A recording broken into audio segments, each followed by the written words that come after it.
noite a todos, sejam todos muito bem-vindos a mais um Arquitetos. Vocês já sabem, o seu, o meu, o nosso programa, onde todas as temáticas ligadas à arquitetura, à construção civil e não só, até temáticas que às vezes influenciam esse setor, vocês encontram aqui no seu podcast, no nosso podcast. E sejam bem-vindos. Vamos estar aqui juntos por aproximadamente 1 hora. E é 1 hora de muito valor, de muito conhecimento, de muita informação. E vocês já sabem que com arquitetos nós formamos e informamos. Então, fiquem ligados. Não esquecem de pôr aí os vossos likes, partilhar a informação, porque vocês vão estar a contribuir para formar a nossa sociedade em temas diversos. E hoje, mais uma vez, eu trago um convidado, como todos os outros que passam por aqui, para lá de especiais. Porque todos eles são selecionados a dedo, porque têm experiência na temática que vão falar e com certeza a prática faz a excelência. Então sejam bem-vindos. Dr. João, muito bem-vindo ao nosso podcast. Obrigado. Olá, tudo bem? Deixa-me agradecer a sua presença, gosto que já andava a tentar cozinhar há algum tempo, né? O Dr. João, extremamente ocupado, mas certamente vai dar aqui muitas contribuições ao nosso tema. Dr. João é jurista e advogado de profissão com mais de 23 anos na área. Vejam lá vocês. Estou ficando velho, né? Não parece nada. Ali, quando estávamos a conversar antes de começarmos a gravação, eu dizia ao Dr. João, epá, quando ouvirem 23 anos, vão dizer, mas esse senhor está com que idade então? Tantos anos de experiência. Já são muitos. E o interessante no Dr. João é que não só a advocacia, né? Mas também gestão, mais de 15 anos na área de gestão, vai nos falar um bocadinho dessa experiência de gestão.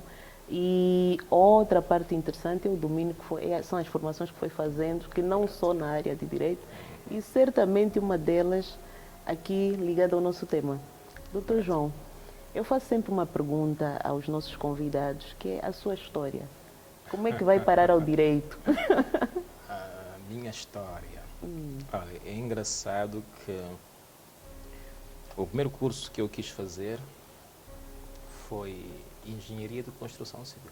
Oh, seria nosso colega. Entretanto, ao longo do meu percurso, e quando chegou a hora de escolher, né, se ia para Ciências Exatas ou Ciências Humanas, tinha que tomar uma decisão. E as pessoas diziam que eu tinha algum jeito para comunicação, né? Algum jeito para escrita. E realmente sentia mais confortável com as línguas do que com matemática e química. O engraçado é que eu sempre tive 20, 19, sempre a matemática e química. Sempre de excelência. Exato, por serem sempre ciência exata. Mas eu sabia que eu não tinha um dom natural para matemática e química. Isto é, eu conseguia 20, mas eu sabia que era com muito esforço, muita disciplina. E já em matérias mais de leitura e de escrita, não era necessário muito esforço. E decidi então ser advogado. Na altura Mas depois, jovem ou já mais tarde ao concluir o ensino? Com 17 anos já tinha tomado essa decisão, aliás 16. Aos 18 fui a Portugal estudar. Iniciei o curso na Nova. A Nova tinha acabado de ser criado o curso de Direito. E estive lá, na altura, portanto, 5 anos, a fazer o curso. E quando cheguei no primeiro dia da faculdade, o professor Freitas do Amaral, já falecido, mais uma referência em Portugal, ele disse uma coisa que eu nunca esqueci, que é: os juristas gostam de complicar, mas a arte, a verdadeira sabedoria, está em simplificar. E desde então tentei sempre procurar ter, no fundo, uma forma muito simples de abordar as coisas. E como o curso tinha sido acabado de criar, o curso era inovador e tinha cadeiras como microeconomia, economia pública, macroeconomia. E é engraçado que... No curso de Direito? No curso de Direito, porque ele nos dizia que o Direito tinha que ser multidisciplinar. Porque repara, se nós repararmos a noção de Direito, o Direito é a ciência que regula o comportamento do homem numa determinada sociedade. Ora, se ele regula o nosso comportamento, a primeira coisa que deves perceber para entender o direito é o comportamento do homem no sociedade. Né? E isso tem de ser uma visão da sociedade a 360 graus para que possas entender um pouco de tudo. E eu lembro que a nossa disciplina era dada junto com os alunos de economia. E é engraçado, como eu tinha sempre boas notas à matemática, eu cheguei de Cabo Verde já em finais, quase novembro, e na semana seguinte haveria a prova. Tive a melhor nota, incluindo com os alunos da economia. Exatamente. E até a pessoa perguntou, mas porquê que não fiz direito? Não, eu quero mesmo seguir direito. E foi assim. Depois fiz todo o percurso de estudo em Portugal, mais o estágio. E depois fui a Cabo Verde, regressei para trabalhar e representar uma sociedade portuguesa. E fiquei em Cabo Verde até 2012. A altura que decidi então vir para Angola. Com a intenção de ficar por pouco tempo, mas gostei tanto que cá estou. E essa mudança de Cabo Verde para Angola, o que é que o impactou mais? Eu tive muitos colegas angolanos, também de Moçambique. Eu, quando fui a Cabo Verde, sempre fui um advogado comercial, né? Ligado ao investimento estrangeiro. Acontece que a crise de 2008 na Europa afetou muito o mercado imobiliário. E já não havia aquele boom do turismo em Cabo Verde. E eu entendi que naquela altura, devido à baixa no setor, e porque não queria fazer uma advocacia depois mais comum, comecei a ter relações mais de cooperação com colegas angolanos. E comecei, obviamente, a conhecer um pouco mais do mercado. E quando eu vim para aqui, foi no mês de agosto, com um objetivo muito simples. Ok, vou lá, fico um mês. Se não gostar, depois regresso a Cabo Verde e ainda vem o tempo de as aulas começarem. E como tive um tempo na política, eu disse, ok, eu vou, fico lá, daqui a 3 anos regresso e faço aqui uma gestão da minha carreira. Mas o mercado angolano, ele é, sem dúvida, fascinante. É um mercado que entras nele, primeiro tu cresces como pessoa, como profissional. Os desafios são maiores, mas a dimensão do país, a dimensão do mercado, porque repara, quando se estuda a economia ou o marketing, nós temos que olhar para o produto, mas também para o potencial consumidor. Cabo Verde tem mais ou menos 400 mil pessoas a ver dentro do país, mais 500 está a ver fora, mais ou menos 1 milhão e pouco de habitantes. No mercado, com apenas ou com menos de 500 mil pessoas e dispersas por 9 ilhas habitadas, a dimensão do seu mercado, do seu negócio, é necessariamente reduzido. E chega uma fase em que pode entrar numa zona de conforto, porque já chegaste onde o limite que podia chegar. E aí mercados de dimensão como Angola faz-te renascer, faz-te sair da zona do conforto e faz-te ver novos desafios, parece, né? E há novos desafios e tu vês que o mundo é muito mais além do que aquilo que podias imaginar. Mas quando vem para Angola, começa por onde? Começa a fazer o quê? Eu, como já tinha uma relação laboral com alguns escritórios, começo logo com consultoria. E cheguei cá em agosto de 2012 e, se lembrares, em setembro de 2012, era a altura das eleições, a universidade estava em férias. Né? Então, quando cheguei, eu tive um mês para dedicar à consultoria e pensar se também queria dar aulas.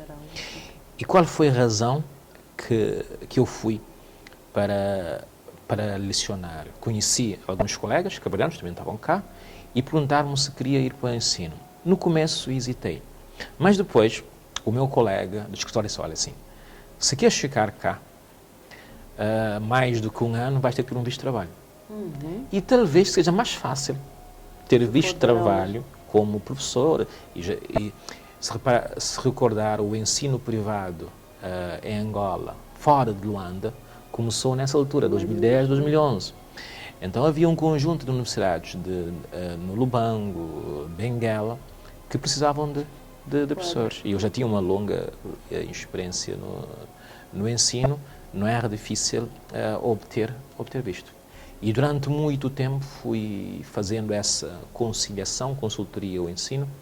Houve um tempo que dediquei mais o ensino, até que em 2000, novamente, eu não, é engraçado como as circunstâncias, eu tenho uma coisa, eu gosto de adaptar e facilmente, não espero a coisa acontecer. Quando eu vejo sinais de alteração naquele mercado, eu preparo logo para, ok, é hora de passar para um novo caminho. Mas isso, por exemplo, que fala é uma realidade que as pessoas não estão muito habituadas. As pessoas às vezes estão ali na sua zona de conforto.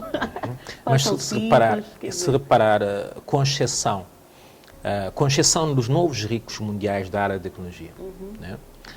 Se nós repararmos os ricos antes dessa fase da internet e da tecnologia, que fizeram um percurso mais longo, em todos eles há uma história de ir mudança a ter negócio. Né?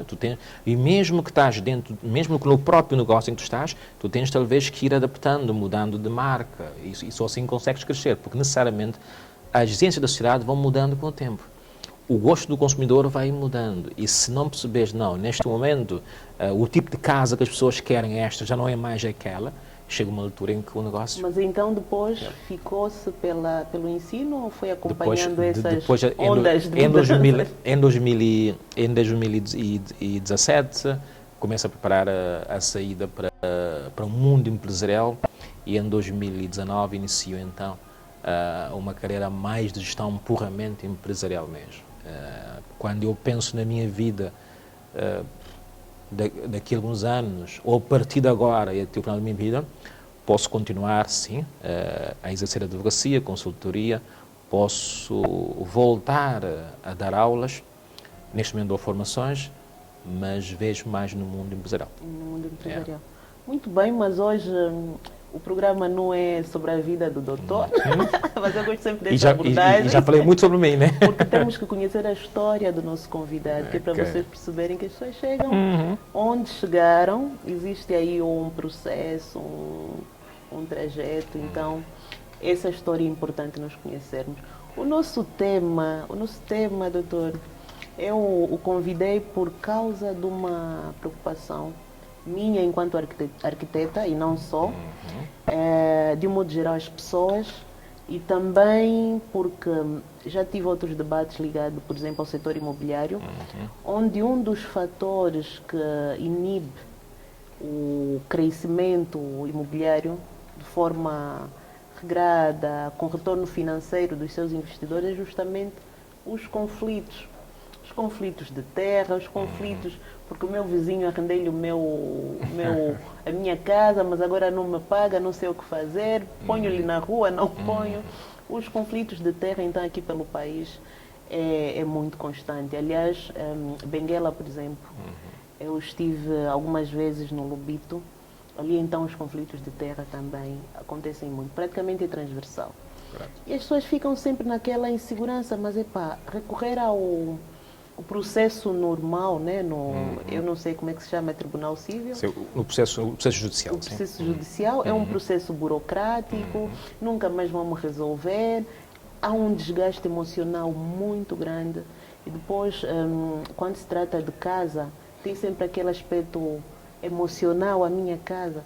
Eu conheço pessoas, e há uns tempos atrás estive a falar com alguém, imagina, foi viajar, deixou a amiga cuidar da sua própria casa, e entretanto a amiga tratou documentos, não sei o que, ficou-lhe com a casa.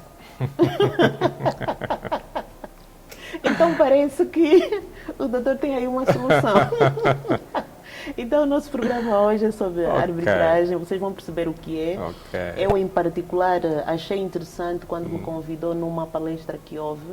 Eu disse, podia ser um caminho para a solução desses entraves todos, que também é um entrave ao desenvolvimento econômico do país. Porque lá fora, por exemplo, há países onde o setor imobiliário é tão forte, porque há de facto vários instrumentos de lei que protegem o investidor, e não só o investidor, como também o consumidor.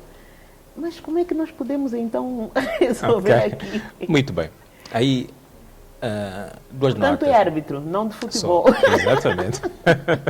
Por acaso, ontem estava a tomar um café e a ler um livro sobre arbitragem. E o rapaz que estava no serviço veio comigo e disse: mas o que é isso, arbitragem? Isso é de futebol? Eu disse: não, é uma coisa que tem a ver com direito. E ele me disse: então explica-me isso, porque eu nunca percebi. E tentei, de uma forma simples, explicar o que é que significa, quais são as vantagens e porque é que se pode confiar nisso, na arbitragem. E começo pela palavra confiança. Uma das coisas que move a economia e que move qualquer relação, inclusive as pessoas, é a confiança. Quando não há confiança, nenhuma relação cresce. A casa cai. Toda a casa cai. E neste momento, e aquilo que nós não conhecemos por natureza, nós desconfiamos. E é essa razão que faz com que muitas vezes as pessoas não recorram à arbitragem, ou mesmo quando vão recorrer a ela, hesitem porque não têm conhecimento e não tiveram, e mesmo os juristas, os advogados, não tiveram isso durante o tempo em que fizeram o curso. Em 2020, já na altura do Covid, eu resolvi aproveitar o tempo do Covid para voltar aos estudos, continuar a estudar. E foi então que iniciei o meu mestrado em arbitragem. E qual foi a razão pela qual escolhi? A razão foi simples.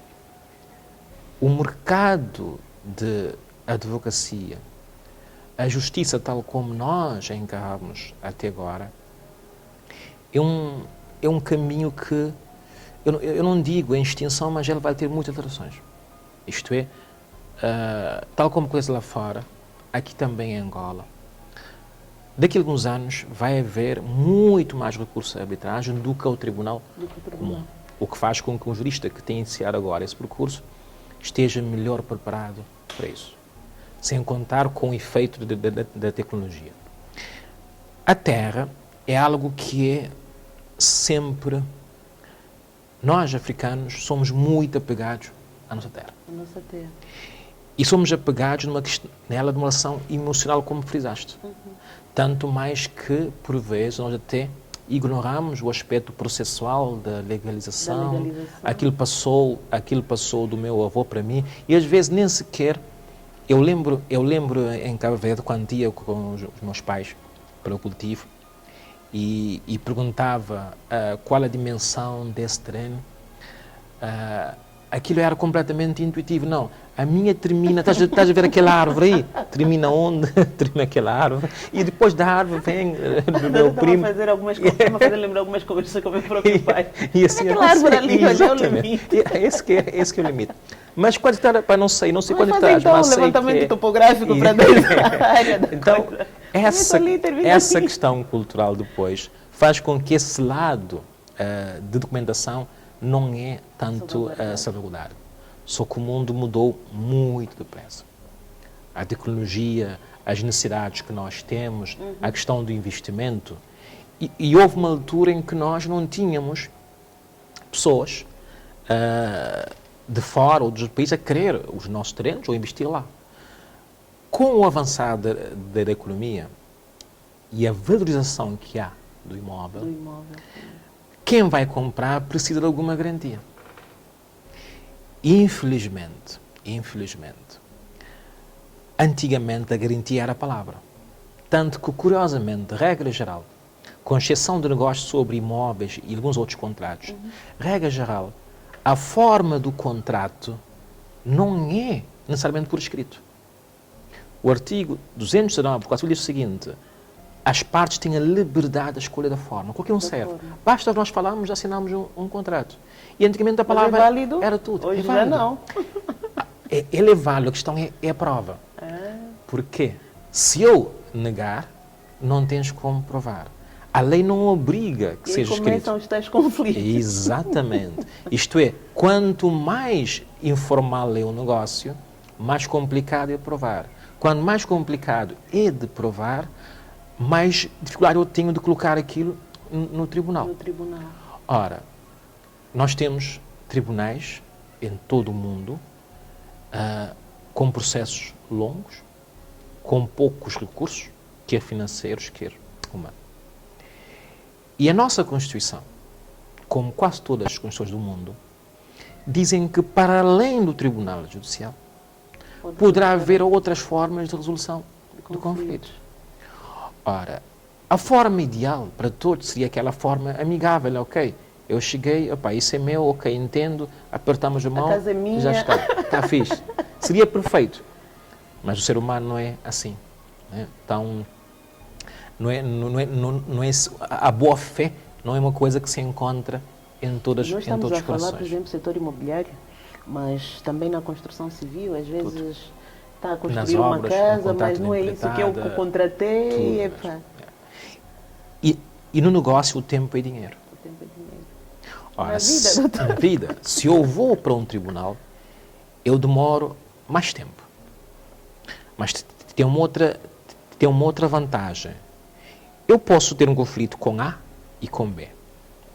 E aí nós acordamos o seguinte, ok, para resolver o nosso conflito, eu vou indicar uma pessoa, tu vais indicar a outra, e eles juntos indicam um presidente. Eu vou escolher pessoas, primeiro que eu acho que são competentes, que são idóneas, que entendem da matéria jurídica, mas também que entendem da matéria que se vai tratar. Repara, uma das grandes vantagens da arbitragem é mas neste caso a arbitragem é o quê? A arbitragem é uma forma de resolução alternativa de conflitos. Isto é uma forma que não é aquela comum de ir ao tribunal judicial. E, para além da arbitragem, nós temos a conciliação e temos a mediação. A mediação... Ou seja, essas são três formas. São três formas. A mediação, nós mas indicamos... aqui, na sua opinião, nós temos estado a usar essas três formas na nossa realidade? Nós usamos muito pouco. Mas que quando as grandes empresas, o desconhecimento. Repara, às vezes nós temos um conflito, os dois, e até sabemos, às vezes, quem tem razão. E nenhum de nós quer ceder. Às vezes até, eu costumo dizer, por detrás dos conflitos, existem interesses que às vezes não estão... Exatamente, aquilo nem sequer é tocado na conversa. Mas às vezes é apenas uma questão de orgulho. Às vezes só quero que me peça desculpa. E às vezes quando vai para um tribunal, o que o tribunal faz? O tribunal dá razão a alguém. Dá razão a alguém não acaba com o conflito. Porque eu não saio de lá satisfeito.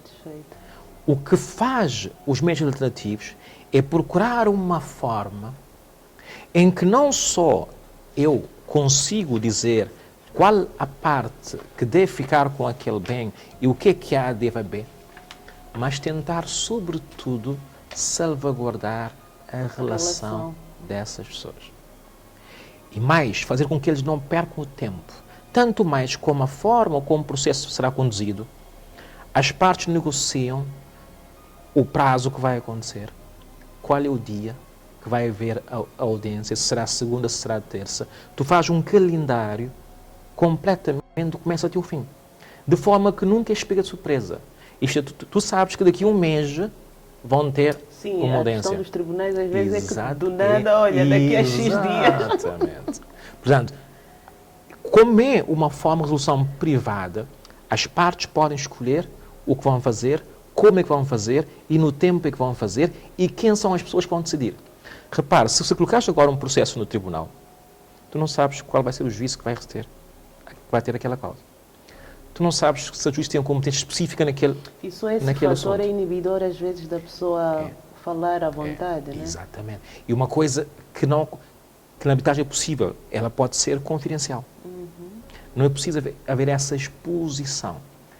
Há poucos processos de arbitragem, é verdade, mas uma das razões é que ela não é conhecida quando acontece, é porque as partes não têm interesse em colocar aquilo no público. Mas como a discussão é que começa? Não é pública. Estava a dizer que começa sempre por selecionar as pessoas. Eu posso selecionar o meu tio. Certo. Uma forma muito simples de pensar é, enquanto empresária, quando assina um contrato, seja de arrendamento, seja de empreitada, várias vezes já olhou aí no final do contrato a dizer assim, em caso de conflito, as partes recorrem ao Tribunal de Luanda para resolver o conflito. Exatamente. Ok.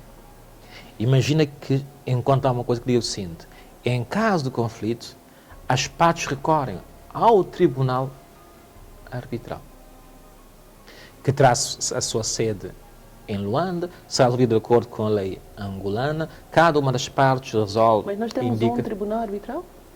Aí é que está. Eu, como estou dentro da área, às vezes falo e fico a pensar que outra pessoa já... Não, isso é uma matéria... Então, eu disse-lhe o que é que eu tribunal vou sentar arbitral? aqui como O que é uma tribunal aluna. arbitral?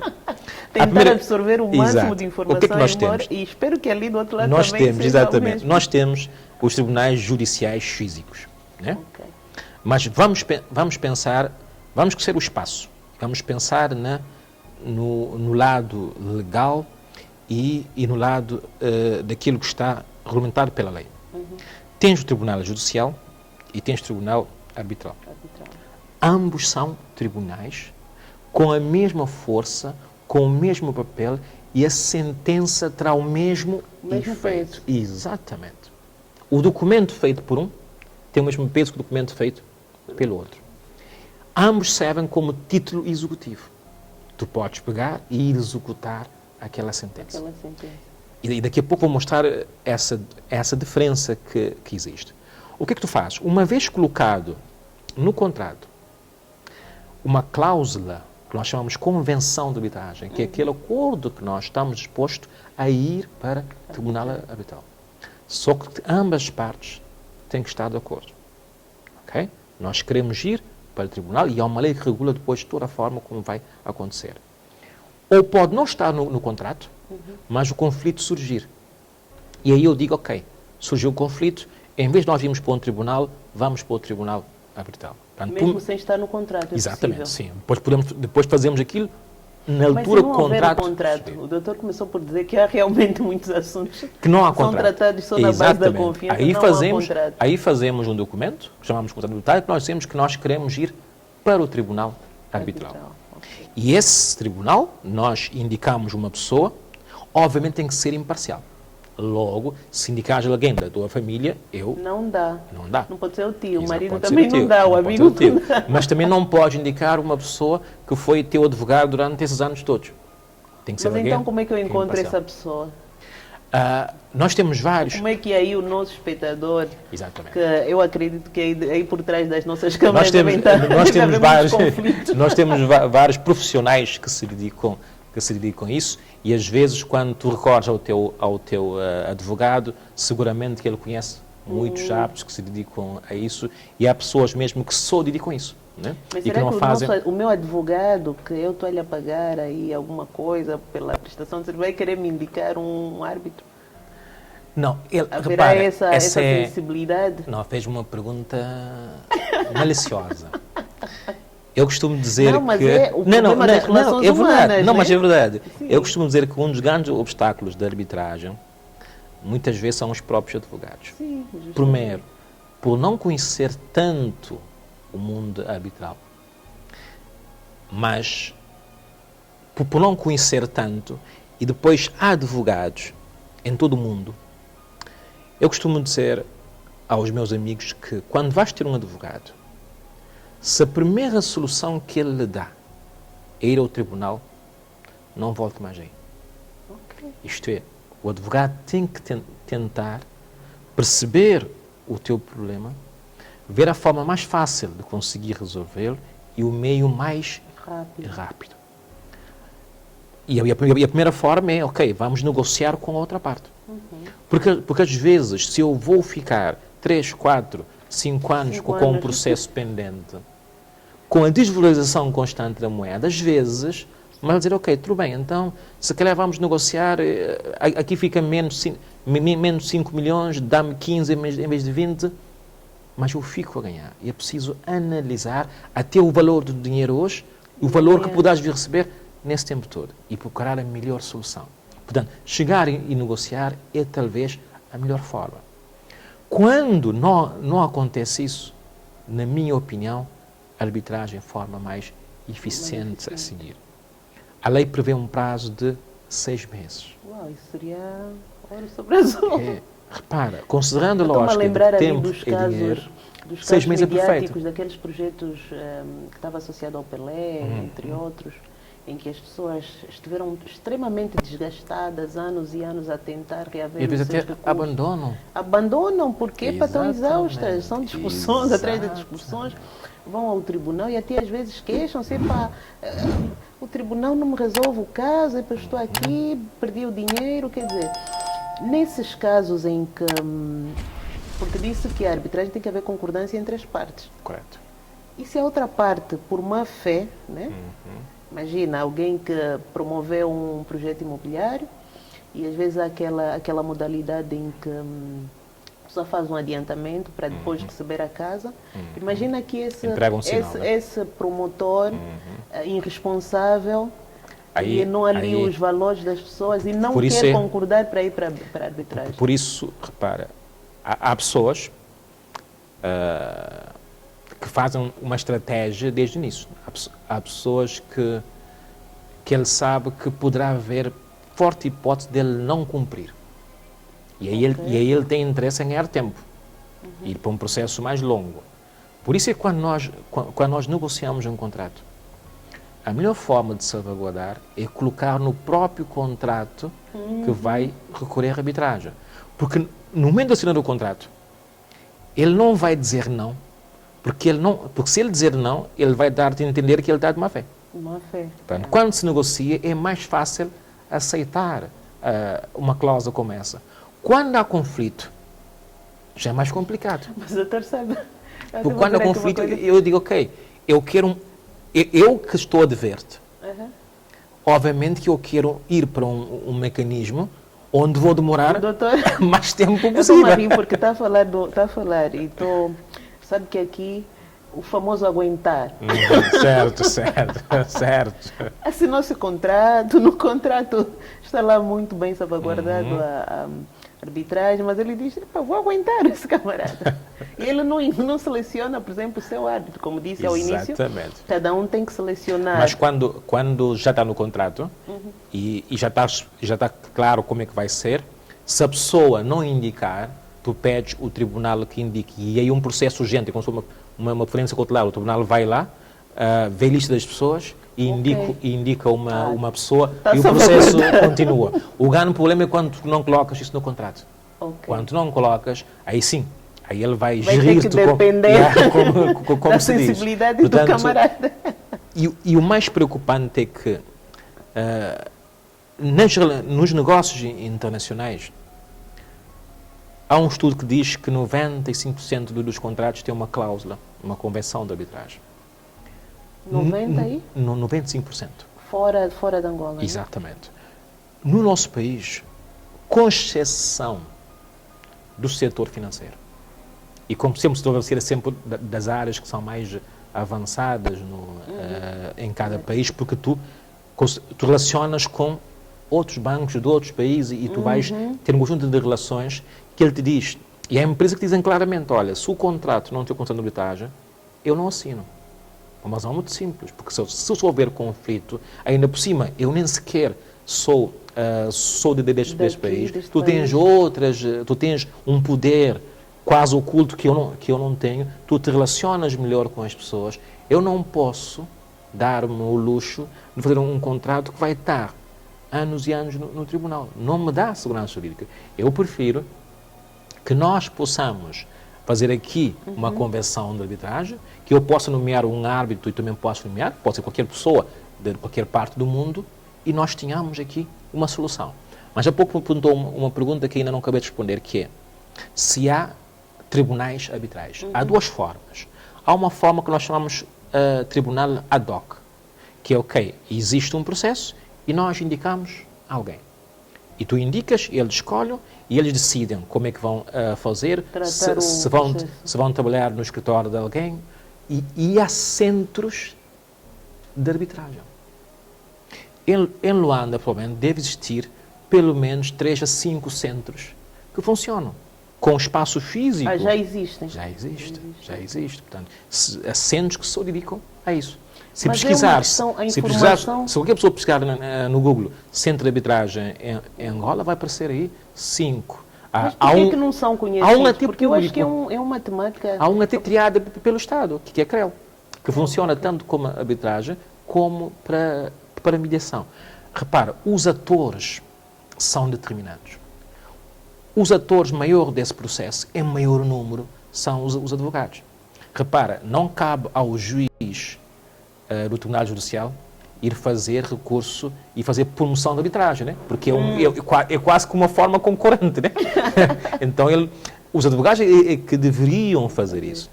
E na sua opinião, os advogados são, melhor, os árbitros cá no país, na maioria, são advogados? Tens um bom número que são advogados, mas tens muitos que não são advogados, que são professores universitários e que só dedicam. Mas eu, por exemplo, se quisesse, poderia me tornar uma árbitra? Podes. E qual é o procedimento? A grande vantagem é que a lei exige que seja uma pessoa em pleno gozo dos seus direitos, mas não tem que ser necessariamente jurista.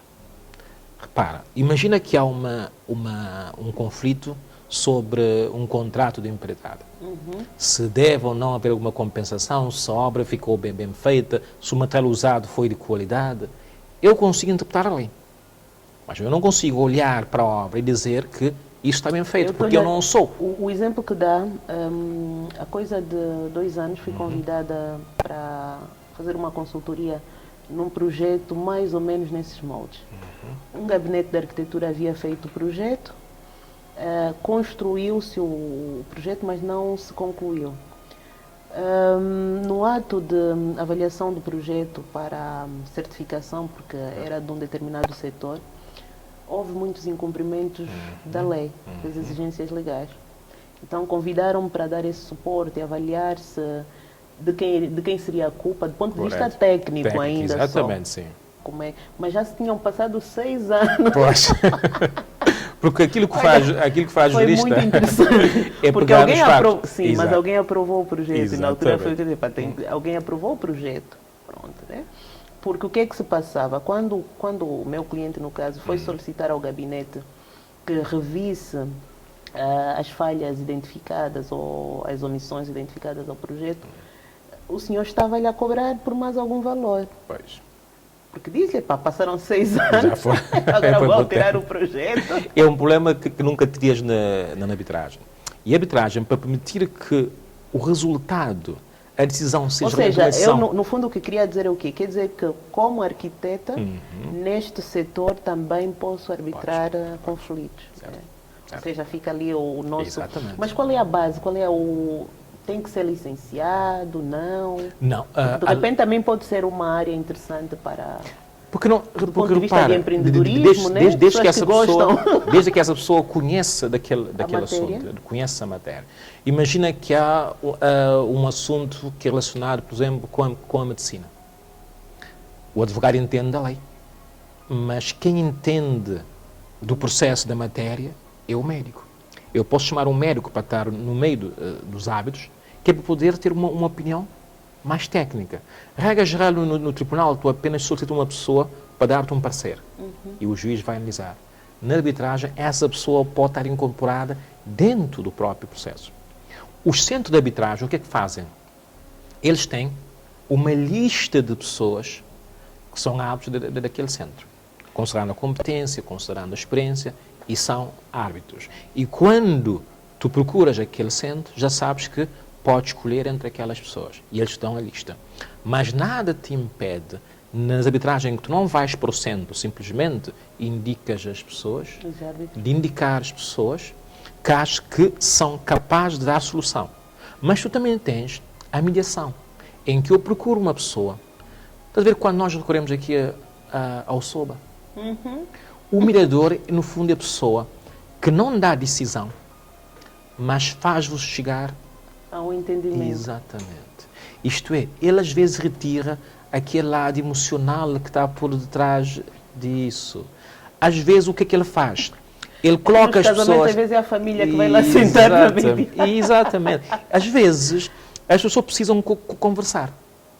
E nenhum quer ligar para o outro. Okay. E nenhum quer ceder. Mas quando nós temos uma terceira pessoa independente com quem nós conversamos, e depois nós chegamos a uma decisão, essa decisão é escrita e vale como uma sentença final. Mas o mediador também pode ser qualquer pessoa. Qualquer pessoa. E aí não tem requisito nenhum. Portanto, é uma questão de uma pessoa que tenha bom senso, porque ele não vai dar a solução. Ele vai buscar. Vai ajudar a esclarecer. Daí que, no caso meu, por exemplo, as pessoas que entendem um pouco das emoções, como os psicólogos, são pessoas.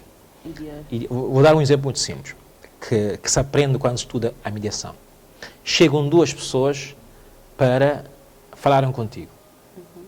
E tu chegas, vamos supor, serve o café um e não serve a outro. Ou coloca-lhes sentados em cadeiras diferentes. Ou chamas um de chefe e outro não. Na hora, estás a dizer o cérebro de outra pessoa, que estás a dar mais importância. A um do que o outro. Exatamente. O que acontece? Ele perde logo a confiança. Vai achar, não, esse aqui dará uma decisão mais favorável da outra.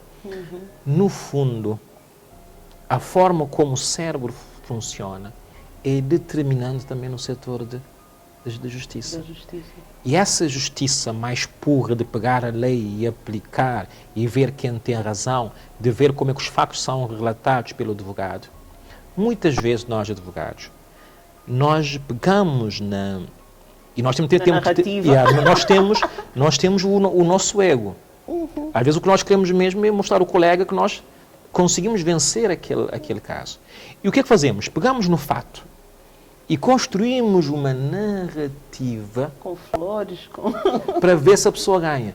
A questão mais dolorosa, para mim, enquanto advogado, foi fazer, e nunca mais o fiz, e espero não voltar a fazer, processos de divórcio. Porque quando o divórcio é litigioso, tu queres colocar todos os factos possíveis para convencer, e são factos que, por vezes, colocam em causa, no fundo, até, não digo bom nome, mas ele afeta a honra da pessoa. E às vezes nós esquecemos que as pessoas têm família, têm filhos. E a exposição pública dos processos judiciais, muitas vezes, o processo termina, mas o problema não mantém. E as pessoas nunca mais se relacionam. E no mundo comercial, nós não podemos matar relações. Esse negócio que não correu bem, mas podemos ter um outro. Mas como é que é feito esse processo de arbitragem? Depois de selecionadas as pessoas, né? Vamos começar do início. Por primeira coisa, vou assinar um contrato, certificar se ele tem no fim. Então a primeira recomendação. Uma cláusula de arbitragem. Okay? Uma convenção que diz que em caso de conflito nós recorremos à arbitragem.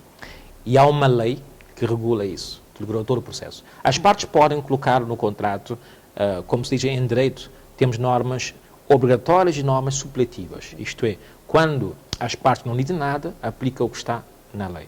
A lei diz que pode ser que, regra geral, são 3 árbitros, mas eu posso achar que a questão é complexa e eu quero 5, porque eu quero colocar 2 pessoas, por exemplo, que não são juristas, para estar lá. A lei diz que é em 6 meses, mas nós podemos ver que o processo é complexo, vai precisar de um ano, aumentamos mais. E uma vez resultado do conflito, a parte que quer ir para a arbitragem faz uma notificação à outra parte. Dizer, olha, nós temos esse contrato, tu não cumpriste esse contrato, nos termos da cláusula X do contrato, a resolução é por via arbitragem. Por isso, eu dou-te um prazo de X dias para resolver a questão, sob pena de nós recorrermos para a arbitragem. E aí tens 2 vias, ou ir a um centro de arbitragem, ou ir para um tribunal ad hoc. E aí, se a pessoa não cumprir, faz uma outra notificação, dizer, olha, eu já indiquei o meu árbitro X. E eles notificar para no prazo de X dias também apresentar o seu. Quando apresentar o seu, os 2 reúnem-se e nomeiam um presidente. O presidente é nomeado por eles. Quando isso acontece, já está constituído o tribunal. E eles fazem aí um documento de constituição. Uma espécie de uma ata, exatamente, de constituição do tribunal. O tribunal é constituído com base na cláusula X, que é para a legitimidade ao tribunal. O que se vai discutir é isso. Às vezes nem sequer é todo o contrato, às vezes pode ser apenas uma única cláusula. O prazo vai ser disso e depois há uma primeira intervenção dos advogados para fazer todo o cronograma dos atos processuais. Considerando o processo, vai acontecer isso, isso e isso no prazo X. A parte faz a sua petição no dia X, a outra responde no dia X, haverá uma audiência no dia Y, poderá ser chamado um perito no dia X, no XX. Exato, pode ser no hotel, no todo conforto.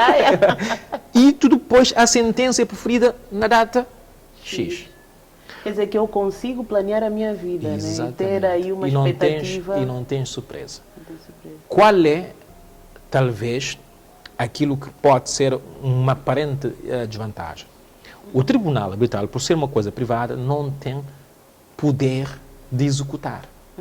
Quando eu quero uma providência cautelar, eu tenho que recorrer ao Tribunal Judicial. Aí eu tenho que pedir suporte ao Tribunal Judicial. Quando eu termino a minha sentença, eu vou depositar essa sentença no tribunal, porque ele vale como título executivo. Se a pessoa, como sabemos, no processo judicial nós temos a parte declarativa, em que prova quem tem razão. Se tu dizes, o fulano está-me a dever 20 milhões, a outra pessoa disse, não é 20, é só 5. Alguém tem que decidir se é verdade ou mentira, se é 10, se é 15, ou se é menos, se é mais. Uma vez decidido, isso que é chamado o teu documento, que no processo judicial é a tal declaração declarativa, porque vai declarar quem tem direito. Mas mesmo assim, é preciso que a pessoa pague de uma forma espontânea. Porque se ele não pagar, a outra forma é executar o património da pessoa. Aí vais para uma outra ação, que é ação de execução. Mas isso ainda dentro da arbitragem ou não? Tribunal? Na execução já vais para o tribunal. Mas mesmo assim, no tribunal o processo era igual, porque primeiro vais pedir para declarar o teu direito, só depois é que vem a execução. Qual a desvantagem do processo judicial? A parte de declarar quem tem o direito demora anos. Quer dizer que pode precisar 5, 10, 15 e 20. No tribunal arbitral já não. O processo é muito mais lento.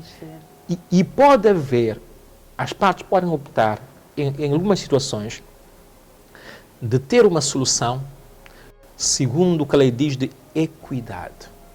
Equidade é o bom senso. É dizer, meus senhores, fizemos esse contrato aqui, não correu bem, não queremos estragar aqui a nossa relação. Olhem, no vosso bom senso, qual seria aqui a melhor decisão. Isto é, em que ninguém perde tanto e ninguém ganha em detrimento da perda total. Exatamente. E as partes podem dizer assim, ok, eu quero uma decisão, mas também nós não queremos recurso. Isto é, aquilo que foram decidido, nós acatamos. Eu acho que tem aí os nossos espectadores a pensar, mas um processo assim tão célere não custará tanto? Ora, os custos da arbitragem. Olha, os custos da arbitragem, eles não são muito diferentes daqueles também que pagaria para custos de advogados durante aquele tempo todo. Obviamente que ele pode ser a primeira um pouco mais caro, mas se nós consideramos o tempo em que o processo demora, aquilo que vais perder e aquilo que às vezes vais gastar durante tanto tempo, sobretudo o desgaste emocional, ele é claramente muito mais aconselhável do que o processo social. Agora, se me perguntares entre as empresas e particulares quem mais vai à arbitragem, obviamente são as empresas. Né? São as empresas que recorrem mais? São empresas. Porque no mundo empresarial neste momento, tu vais ter relações com outros parceiros internacionais que te obrigam a colocar arbitragem. E tu depois mesmo, por experiência própria, vais chegar à conclusão que realmente é melhor. E vais começar também a exigir nas outras relações. Por isso, ela é cada vez mais aplicada.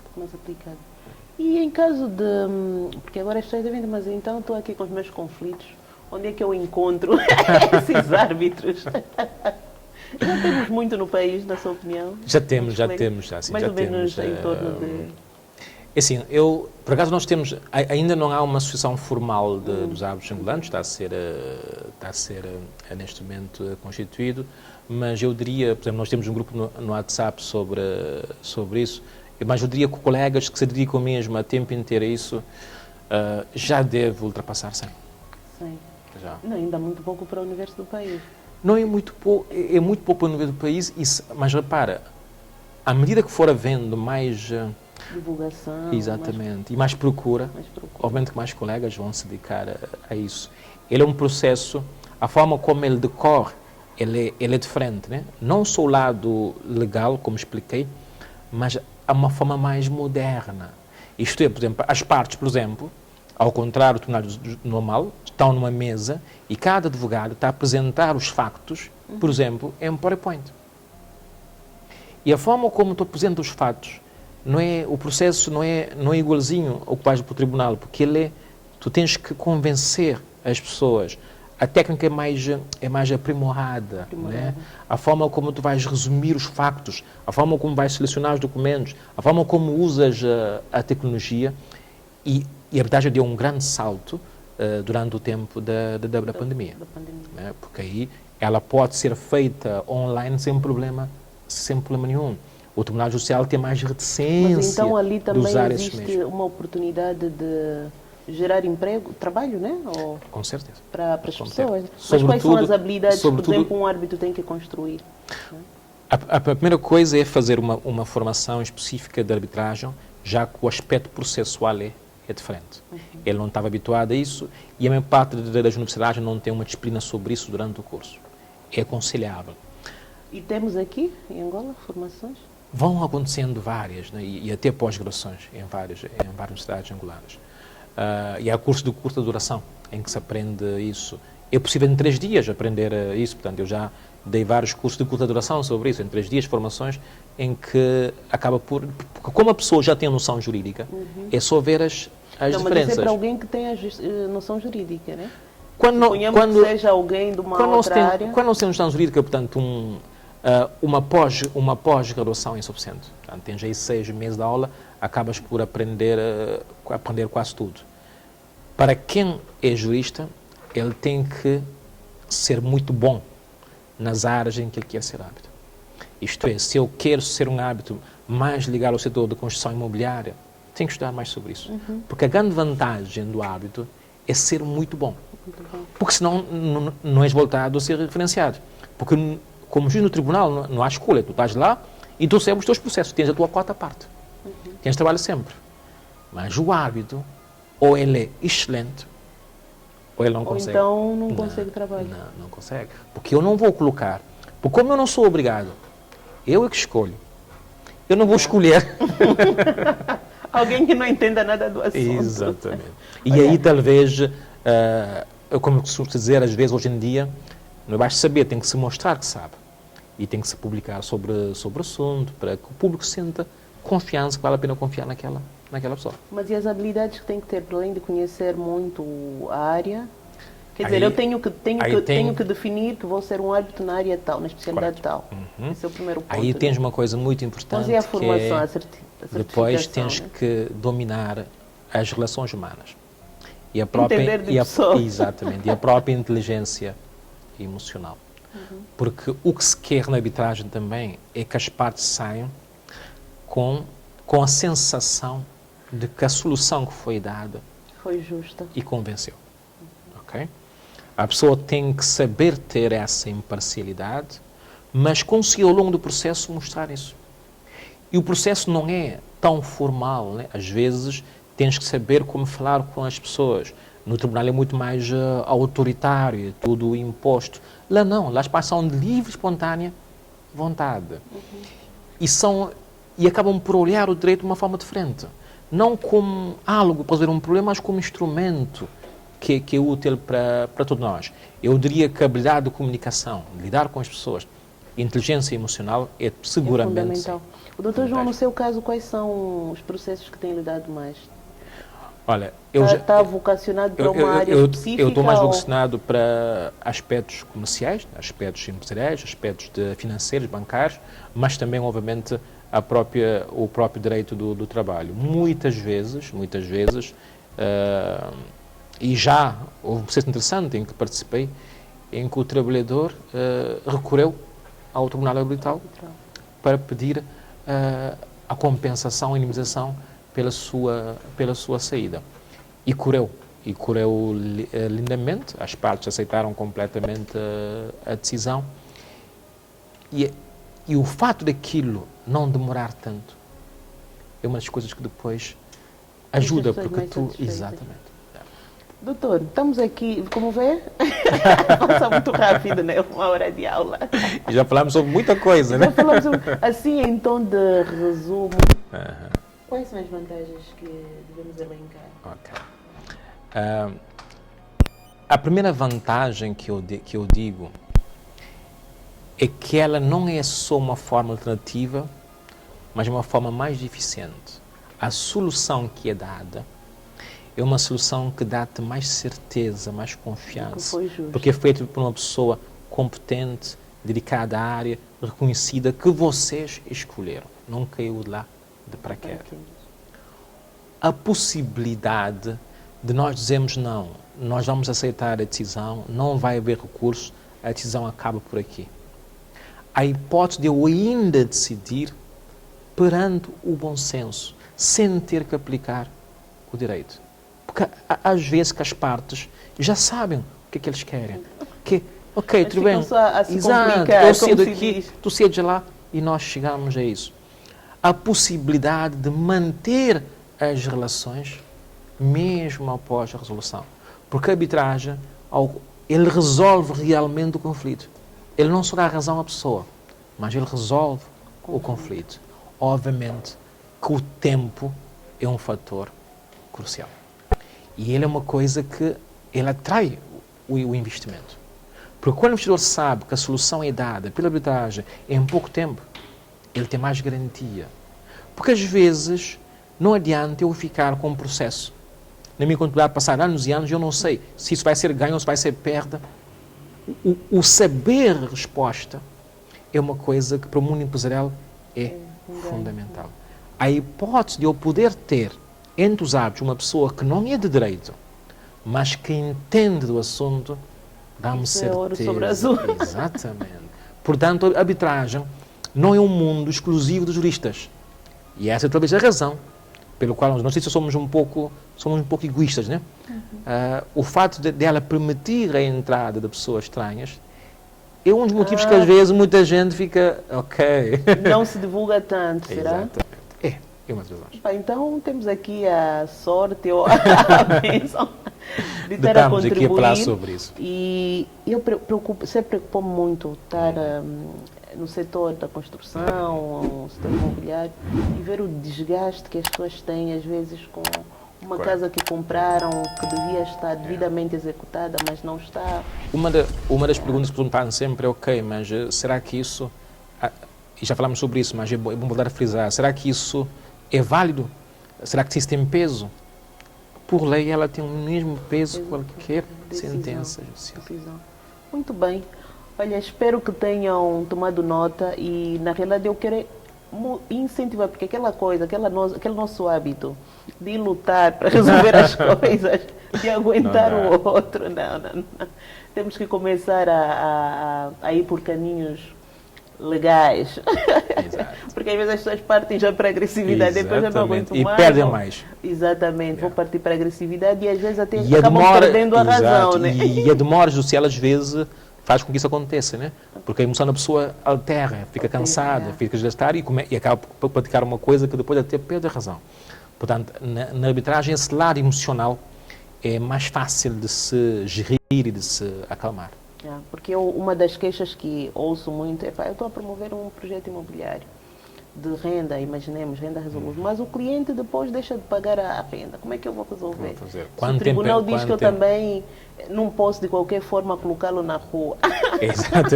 Por isso, o recurso à arbitragem vai diminuir o tempo de espera e dá, obviamente, mais garantia. Está bem. Doutor João, últimas considerações, estamos mesmo já a fechar aqui para o nosso público, né? Que muitos, se calhar, não desconhecem a arbitragem. Onde é que podem contactar, se for o seu caso, ou encontrar esses tais centros de arbitragens, os árbitros? Fazer o recurso da internet, portanto, as minhas redes sociais são o meu nome. Procurar os centros de arbitragem que já existem, que são vários. Há até um centro público, que é a CREL. Há outros centros muito bons. Sem publicidade, vou só dizer um que eu lembro o nome agora, que é Harmonia. Mas há mais também com essa dimensão e com esse prestígio. E são centros constituídos por pessoas com credibilidade, que entendem do assunto e que muitas vezes já tiveram, no fundo, esse desgaste processual e faz com que eles deem ao público essa opção. E vale a pena tentar e vale a pena confiar, porque eu acho que quando há desconhecimento, há desconfiança, obviamente as questões jurídicas não são assim publicitadas como as outras áreas, né? Isso não aparece na televisão, não há publicidade sobre a área jurídica, o que faz com que a pessoa, quando queira, deva procurar um pouco mais de informações e conversar com mais pessoas sobre isso. E obviamente também que eu acho que aqui as universidades teriam um papel bem interessante, né? Sobretudo fora de Luanda, em que há menos conhecimento sobre o setor. Boa. E quem sabe, numa fase em que as pessoas às vezes reclamam tanto pelo desemprego, né? Seja também uma possibilidade de desenvolver uma outra habilidade, uma outra ferramenta de trabalho. E nós temos vários jovens licenciados em Direito, vários advogados licenciados em Direito, que todos tentam pela mesma via, né? Tentar sempre ir pela via judicial. Talvez um jovem que decida aprender mais sobre trás e que promova mais sobre isso, acaba por ter muito mais hipóteses do que seguir os colegas que estão aí sempre na mesma direção. Porque se só temos em torno de 100, quer dizer que ainda há muito trabalho a ser feito. Bem, nós estamos a concluir. Eu quero agradecer, mas agradecer mesmo, porque temos estado a receber bom feedback de todos os nossos episódios. Vou pedir que partilhem, divulguem, conhecimento. Dr. João, ter o Dr. João aqui não foi fácil, extremamente ocupado. Um grande gosto estar cá. Veio de Benguela para estar conosco e eu me senti muito feliz por ter estado aqui, Dr. João. Então, do vosso lado, façam aquele trabalhozinho de partilhar a informação, de graça. E certamente nós temos muitos conflitos em Angola. E a arbitragem surge aqui como uma ferramenta de resolução. Né? Muito bem. Então, até o nosso próximo episódio e um bom mês de fevereiro a todos.